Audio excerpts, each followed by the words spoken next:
Hi friends, welcome to AKP kitchen. இன்றைக்கி நம்ம என்ன பார்க்க போகிறோன்னா, ஆக்சுவலாக பார்த்தீங்கன்னா இது ஒரு டின்னருக்கு தான் நாங்கள் செய்ய போகிறது. அதாவது நீங்கள் டயட்டில் இருக்கீங்கன்னா கூட இதை ரொம்பவே சாப்பிட்றதுக்கு சூப்பராக இருக்கும். சுகர் பேஷண்ட்டாக இருந்தால் கூட இதை சாப்பிடுங்க. இல்லை நார்மலாகவே நீங்கள் சாப்பிட்லாம். ஏன்னா நம்ம வந்து நார்மலாக இன்றைக்கி நான் செய்ய போகிறது வந்து கோதுமை ரவையில் ஒரு உப்புமா தான். கிச்சடி உப்புமா கிடையாது, கிச்சடி. இதில் வந்து வெஜிடபிள்ஸ்லாம் போட்டு பண்ண போகிறேன். இன்றைக்கி நான் போடுறது வந்து கேரட்டு, பீன்ஸு, பட்டாணி. இது எல்லாமே நான் கட் பண்ணி எடுத்துகிட்டேன் பாருங்களேன். கேரட் எடுத்திருக்கேன், பீன்ஸ் எடுத்திருக்கேன், அது மாதிரி கொஞ்சமாக பட்டாணி எடுத்திருக்கேன். ஓகே, இதெல்லாம் எடுத்து நான் முதலே கட் பண்ணி வச்சுருக்கேன். இதுதான் வந்து முக்கியமான இன்க்ரீடியன்ட்ஸ். எடுத்துருக்கிறது வந்து கோதுமை ரவை, சரியா? சம்பா கோதுமை ரவை எடுத்திருக்கேன்.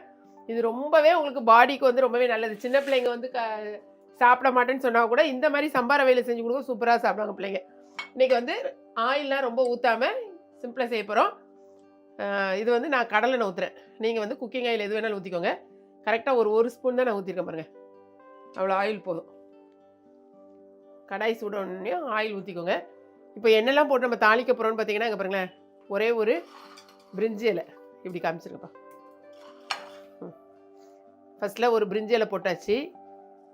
வாசத்துக்கு 2 பட்டை, ஓகே, 2 ஏலக்காய், 2 கிராம்பு. இது மட்டும் போட்டால் போதும். ரொம்பலாம் அள்ளிட்டுலாம் போட வேண்டாம். இதை லைட்டாக கிளறி விடுங்க. பாருங்க, ஒரு சின்ன வெங்காயம் பல்லாரி வந்து ஒரு குட்டி பல்லாரி தான் எடுத்திருக்கேன். இந்த மாதிரி நீள நீளமாக வெட்டிக்கோங்க. உள்ள தூக்கி போடுங்க. போட்டு லைட்டாக வதக்கி விடுங்க. கூடவே கருவேப்பிலை கழுவி வச்சுருக்கிற கருவேப்பிலையும் போட்டுருங்க. இதை குக்கரில் நீங்கள் பண்ணுறதா இருந்தாலும் ஈஸியாக குக்கர்லேயும் நான் பண்ணிடலாம்.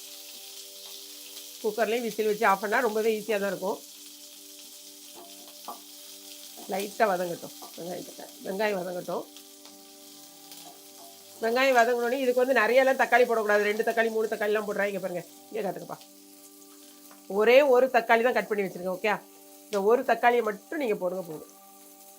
வெங்காயம் லைட்டாக கண்ணாடி பதம் வந்தோடனே இந்த ஒரு தக்காளி கட் பண்ணி வச்சுருக்கிறேன். ஒரு தக்காளி அதை ஆட் பண்ணிக்கலாம். இப்போ நான் கோதுமை எவ்வளோ அளவு எடுத்துருக்கேன்னு பார்த்தீங்கன்னா, இங்கே பாருங்களேன், இது லைட்டாக வதங்கட்டும். எப்போவுமே நான் சொல்கிற மாதிரி வதங்குறதுக்கு கொஞ்சமாக நம்ம உப்பு ஆட் பண்ணிக்கலாம். அப்படி போட்டிங்கன்னா அந்த தக்காளி கொஞ்சம் நல்லா வதங்கிடும். உப்பு போட்டு லைட்டாக வதக்குங்க. நீங்கள் எந்த பாத்திரத்தில் வேணாலும் நீங்கள் அளவு எடுத்துக்கோங்க. உங்களுக்கு எவ்வளோ தேவையோ அவ்வளோ எடுத்துக்கோங்க. நான் ஒரு பவுலில் இது ஒரு 200 கிராம்ஸ் இருக்குமா, அந்த அளவுக்குள்ள தான் இருக்கும். அந்த பவுலில் ஒரு பவுல் எடுத்து வச்சுருக்கேன். இதை நீங்கள் ஃபஸ்ட்டே வறுத்து கொஞ்சம் லைட்டாக வறுத்துட்டு கூட நீங்கள் பண்ணலாம். பட் நான் இன்றைக்கி வறுக்கலை. வறுத்திங்கன்னா ஒரு நல்ல வாசனை சூப்பராக இருக்கும். வறுக்கலை, இதை முதல்ல எடுத்து மட்டும் வச்சுருக்கேன், அவ்வளோதான். கொஞ்சம் வெங்காயம் தக்காளி வதங்கட்டும். இது ரொம்ப ஈஸியாக செய்யக்கூடிய வேலை தான்.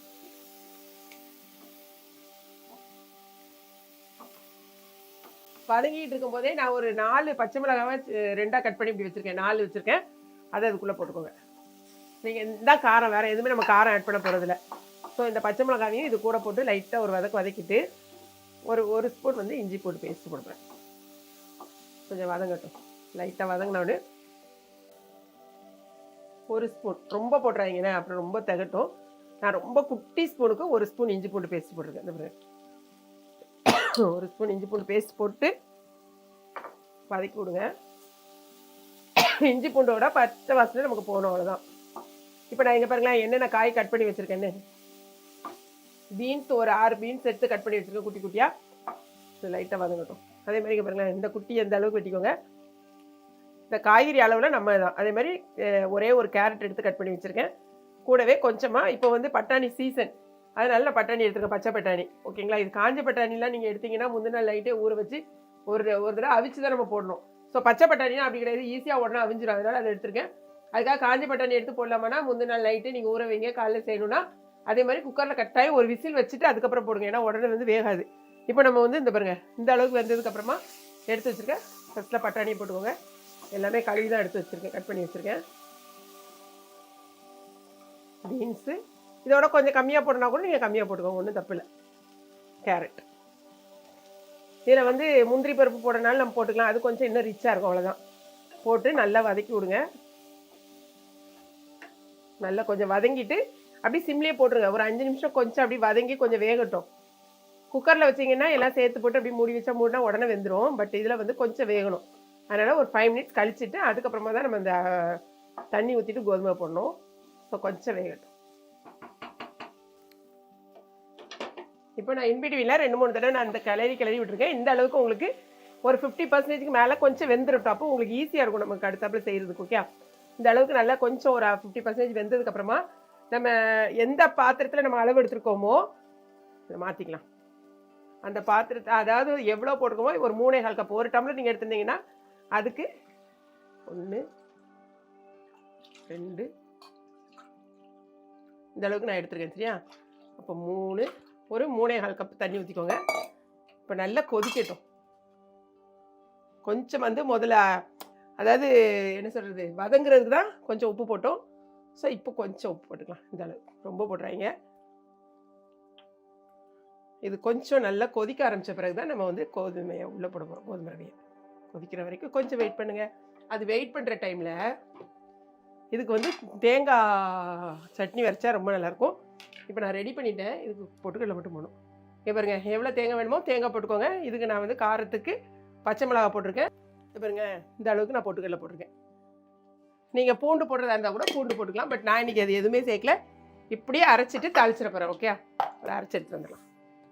பார்த்தீங்கன்னா தண்ணி உடனே கொதிச்சிச்சு பாருங்களேன். இந்த மாதிரி தண்ணி கொதித்த உடனே கொஞ்சம் கொஞ்சமாக நம்ம போட்டு கிளற வேண்டியதான். இந்த கோதுமை ரவை வந்து கொஞ்சம் வேகிறதுக்கு கொஞ்சம் டைம் எடுக்கும். ஓகே, மற்ற நார்மல் ரவை போடுவோம் பார்த்தீங்களா, அதை விட இது கொஞ்சம் நல்ல டைம் எடுக்கும். ஸோ பக்கத்தில் இருந்து கொஞ்சம் கிளறி விட்டுக்கிட்டே இருங்க. நான் சொல்கிற மாதிரி அந்த கன்சிஸ்டன்சி வந்தோடனே கொஞ்சம் சிம் பண்ணிவிட்டு ஒரு 10 மினிட்ஸ் வச்சுருக்கணும். கொஞ்சம் நேரம் அப்படியே கிளறி விடுங்க. இப்போ பார்த்தீங்கன்னா அங்கே பாருங்களேன், இந்த அளவு கன்சிஸ்டன்சி வந்துட்டா. இப்போ ஸ்டவ்வை வந்து ஃபுல்லாக சிம் பண்ணிட்டேன். சிம் பண்ணிவிட்டு ஒரு 10 நிமிஷம் அப்படியே கிடக்கட்டும். ஓகே, அப்போ தான் நம்ம உள்ளே போட்டிருக்க காய்கறி, அதுக்கு தான் நான் இந்த மாதிரி வைக்கும்போது கொஞ்சம் வந்து நம்ம காயெல்லாம் வெந்ததுக்கப்புறம் பண்ணுங்கண்ணே. இப்போ நல்லா ஸ்டவ்வை சிம் பண்ணிவிட்டு அப்படியே மூடி வச்சுருங்க. அப்பப்போ இன்பிட்வீனில் மட்டும் வந்து 2 தடவை கிளறி விட்டுக்கோங்க. இப்போ நம்ம தேங்காய் சட்னிக்கு அரைச்சி எடுத்தாச்சு. ஒரே ஒரு தாளிப்பு மட்டும் கொடுத்துடலாம், வேறு ஒன்றுமே பண்ண வேண்டாம். எண்ணெய் ஊற்றிட்டு கொஞ்சம் கடுகு, 2 கருவேப்பிலை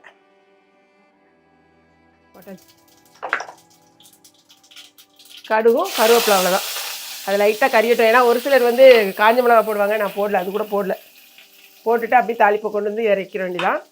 இது இந்த அளவுக்கு கன்சிஸ்டன்சி எடுத்துப்பாங்க. சூப்பர் ஆகிட்டா. இன்னுமே கொஞ்சம் நேரம் கிடக்கட்டும். கொஞ்சம் கொத்தமல்லி இலையை மட்டும் லைட்டாக தூவி விட்டுருங்க. இது நல்ல ஒரு ஃப்ளேவருக்காக. இன்னும் ஒரு 2-3 நிமிஷம் கிடக்கட்டும். நான் சிம்மில் தான் போட்டிருக்கேன். அப்படியே இருக்கட்டும். அது தூக்கி உள்ளே ஊற்றிடுறேன். ஸ்டவ் ஆஃப் பண்ணிவிட்டு